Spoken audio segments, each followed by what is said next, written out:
ఇప్పుడు కొన్ని సంచలనమైన విషయాలు ధర్మస్థలకు సంబంధించి బయటకొచ్చాయి. ధర్మస్థల బరియల్ కేస్ అని దీన్ని పిలుస్తారు. హ్మ్. భీమా అనే ఒక వ్యక్తి, అంటే భీమా అసలు పేరు కాదు. అసలు పేరు కూడా కాసేపట్లో బయటకొచ్చే అవకాశం ఉంది. హ్మ్. సో, భీమా అనే ఒక ముసుగు వ్యక్తి ముసుగేసుకొని జూలై 4న హ్మ్. బెల్తంగడి పోలీస్ స్టేషన్‌కొచ్చాడు. అక్కడ ధర్మస్థల దగ్గర బెల్తంగడి పోలీస్ స్టేషన్ ఉంటది. ఆ బెల్తంగడి పోలీస్ స్టేషన్‌కి లాయర్‌లతో కలిసి కేవీ ధనంజయ్ లాంటి సుప్రీంకోర్టు లాయర్లు కూడా ఇతన్ని సపోర్ట్ చేశారు. హ్మ్. ఒక కంప్లెయింట్ రాసుకొని వచ్చాడు. దాంతో పాటు ఒక బ్యాగ్ నిండుకి ఎముకలు కూడా తీసుకొని వచ్చాడు. ఓకే.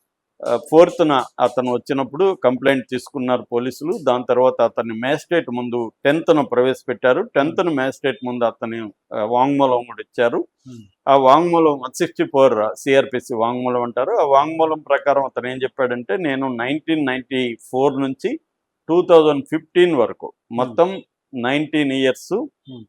నేను వందలాది శవాల్ని పూడ్చిపెట్టాను హ్మ్. అనేది అతను చెప్పినట్టుగా వార్తలు బయటకొచ్చాయి. అవును. సో, ఇవన్నీ కూడా బాలికలవి, లేకపోతే స్త్రీలవి ప్రధానంగా.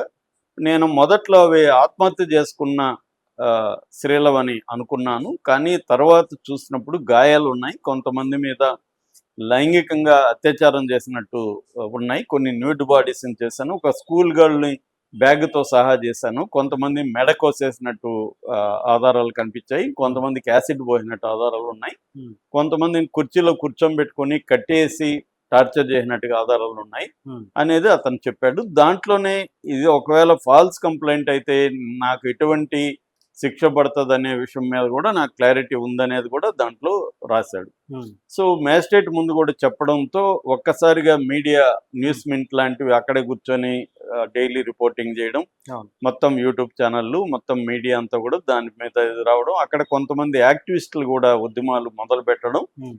జరిగింది. మెయిన్‌గా అక్కడేందంటే అది 800 ఏళ్ల శ్రీ మంజునాథ టెంపుల్ అనమాట. హ్మ్.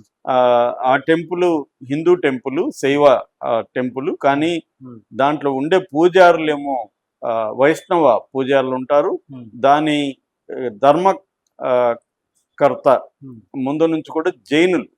ఇప్పుడు ఈయన 38, 39వ ధర్మకర్త. ఆయన పేరు వీరేంద్ర హెగ్డే. హ్మ్. ఆయనకి ప్రపంచవ్యాప్తంగా అనేక డాక్టరేట్‌లొచ్చాయి, అనేక అవార్డులొచ్చాయి, పద్మవిభూషణ్ వచ్చింది. హ్మ్. సో, ఆయన చాలా ప్రముఖమైన వ్యక్తి అనమాట. ఆయన ఇప్పుడు దాదాపు 30, 40 ఏళ్ల నుంచి ఆయనే దానికి ధర్మకర్తగా ఉంటున్నాడు. ఆయన బీజేపీ నుంచి నామినేటెడ్ రాజ్యసభ సభ్యుడు కూడా. హ్మ్. సో, జైనులు నిర్వహిస్తారు. అదొక డిఫరెంట్ కాంబినేషన్ అనమాట. అవును. అంటే శైవ టెంపులు, వైష్ణవ పూజారులు, హ్మ్. ఆహ్, జైన్. దాన్ని నిర్వహించేదేమో జైన్. జైనులు. ఓకే. అలాంటి ఒక ట్రెడిషన్ అక్కడ కంటిన్యూ అవుతుంది. హ్మ్. ఆహ్, అది సంవత్సరానికి 1,00,00,000 మంది భక్తులు అక్కడికి వచ్చి విజిట్ చేస్తుంటారు. ఇందులో కేరళ నుంచి ఎక్కువ మంది ఎక్కువ. వస్తారు. ఓకే. సో, ఎప్పుడైతే ఇది ధర్మస్థల అనేది ఇంత పాపులర్‌ది కాబట్టి ఒక్కసారిగా ఇది వైరల్ అయిపోయింది. హ్మ్. అక్కడికి దేశ విదేశాల నుంచి కూడా వస్తుంటారు కాబట్టి అమ్మాయిలు అక్కడ ఆత్మహత్యలు చేసుకున్నారని ఇంకా రకరకాలుగా రంగంలో దిగారు. ఆర్‌టీఐ కార్యకర్తలు దీని మీద పోలీసులు దగ్గరికెళ్లారు. వాళ్ళు ఆత్మహత్యలు చేసుకునేది మాత్రం రికార్డులు ఇచ్చారు. హ్మ్. 251 మంది చేసుకున్నట్టుగా. హ్మ్. అయితే అన్‌నేచురల్ డెత్ రికార్డ్స్ అంటారు. యూడీఆర్స్ అంటారు. యూడీఆర్‌కి సంబంధించి 15 ఏళ్ల యూడీఆర్‌ని మేము ధ్వంసం చేశామని చెప్పారు. హ్మ్. ఇలాంటి వాటి వల్ల ఇంకా అనుమానం పెరిగింది. హ్మ్.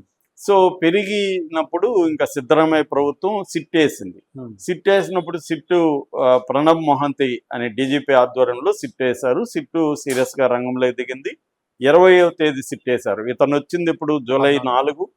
జూలై జూలై మేస్ పద్ ఆ? July 14 July 4. 4. జూలై 4 వచ్చాడు. జూలై 10న మేజిస్ట్రేట్‌తో వాంగ్మూలం ఇచ్చాడు. హ్మ్. జూలై 20న హ్మ్. స్పీడ్‌గానే వేశారు. అవును. 20న సిట్టేశారు. 28 హ్మ్. సిట్టు ప్రొసీజరల్ మహజర్‌లో అవన్నీ తయారు చేయడం, ఇతని స్పాట్‌లని ఐడెంటిఫై చేయడం, ఇవన్నీ రెడీ ఫాస్ట్. చేసుకొని హ్మ్. 28 నుంచి తవ్వకాలు ఓకే. మొదలుపెట్టారు. హ్మ్. మొన్నటి వరకు తవ్వుతున్నారు. ఇప్పటి వరకు మొత్తం 17 ప్లేసెస్‌లో తవ్వారు. హ్మ్. అందులో ఒక ప్లేస్‌లో మాత్రమే భూమిలో 6వ నంబర్ దీంట్లో మాత్రమే భూమిలో ఒక కొద్ది కపాలము, కొన్ని ఎముకలు దొరికాయి. హ్మ్. అవి కూడా మేలు అని హ్మ్. చెప్తున్నారు. ఆ తర్వాత 11 దగ్గర అది భూమిలో కాదు కానీ పక్కన దొరికాయని చెప్తున్నారు ఎముకలు. అక్కడ చెట్టుకి ఒక ఎర్ర చీర కూడా ఎలాడుతుంది. ఆ చీరకి ఊరేసుకుని మేలే చనిపోయాడు అనేది అంటున్నారు.